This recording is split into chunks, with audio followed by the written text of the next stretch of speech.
après l'explosion survenue dans la brûlerie de la Presqu'île, une boutique située en centre-ville de Quiberon, dans la nuit de dimanche 8 juillet à ce lundi 9 juillet, les riverains sont encore sous le choc.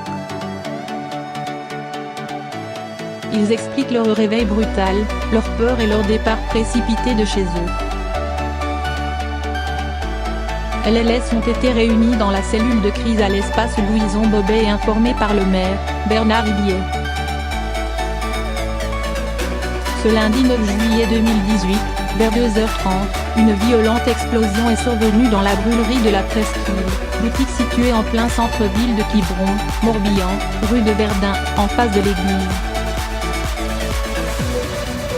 10 blessés ont été transportés au centre hospitalier d'Auray. Une cellule de crise a accueilli les riverains. Ils racontent cette explosion aux conséquences impressionnantes. Laurane et Maëlys on aurait dit l'apocalypse.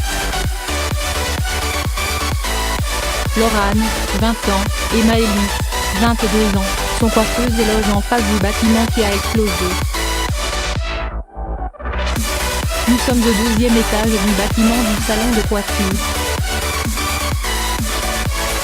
Notre collègue, qui dormait dans le salon, est venu nous réveiller en nous disant qu'il y a quelque chose qui ne va pas.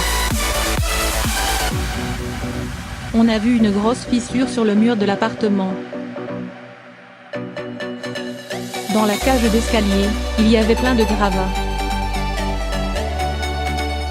Quand nous sommes sortis, il y avait des gens qui hurlaient.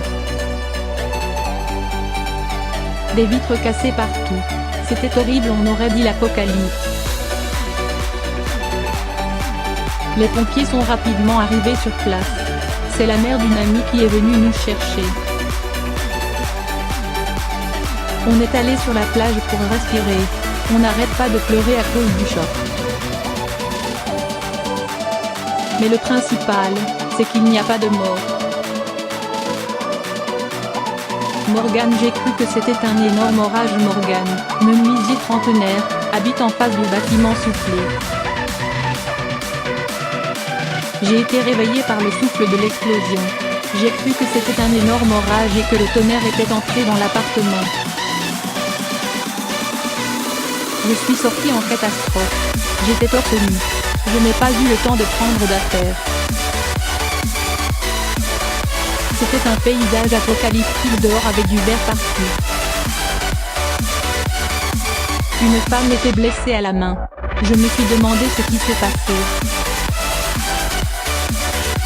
Très vite, pompiers et gendarmes sont arrivés et ont mis un périmètre en place. Je suis sonnée. Sébastien, j'ai vu des blessés en sang. Sébastien, 40 ans, habite à 20 millions, rue de la Gare. La déflagration a été tellement importante que j'ai eu l'impression que le bâtiment a décollé du sol. Je me suis levée. Il y avait de la fumée importante dans le bourg et des gens dans la rue. J'ai vu des blessés en sang. On a été évacués très vite.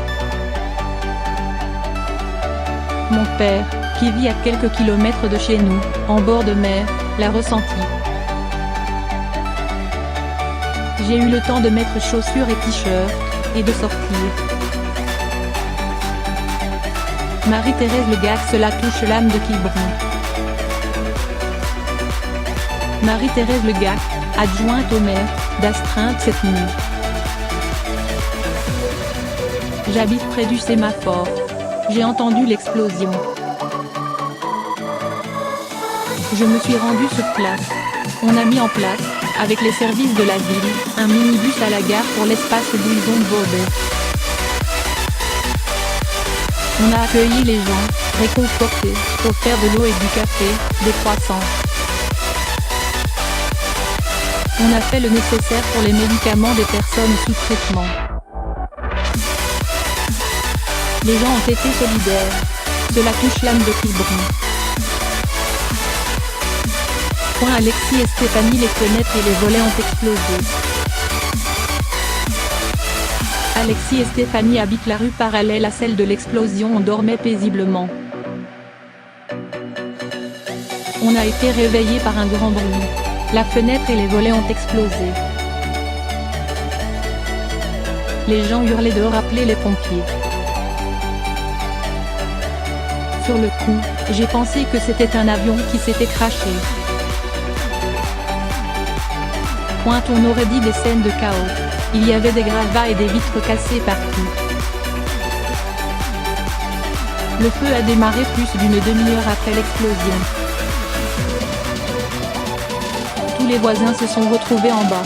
J'ai juste pris le temps de sécuriser le chat et on est parti sans rien. On nous a prêté des affaires.